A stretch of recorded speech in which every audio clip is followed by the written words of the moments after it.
ambany ankizikely rehetra andrany sika dia hianatra hikarakara salade de fruits nao ary.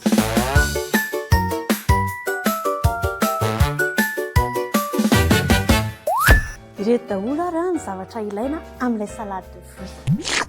Mila voatango isika, mila mananasy ihany koa, mila akondro, mila zavoka sy paoma, ary mila garana ihany koa, dia mila pastèque ary mila citron. Dia ny farany mila tantely amamitsika azy.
Vita ilay fikarakarana an'ilay salade de fruits, afaka mikarakara salade de fruits daholo amin'izay izany ny ankizy, manomboka izao.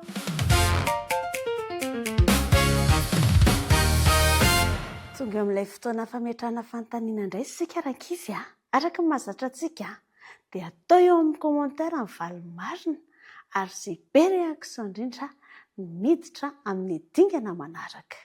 Fanontaniana voalohany ary. Inona daholo ireo hazo izay nampiasaina tamin'ny andron'ny Solomona nanamboarana ny tempoly? Fanontaniana faharoa indray ary izao. Iza ny anaran'ilay mpanjaka ny angavian'i Solomona amatsy ara-pitaovana ny fanamboarana ny tempoly tao Jerosalema? Dia izay indray ary ny fotoanantsika androany, veloma mandram-pioana indray amin'ny herin'indray.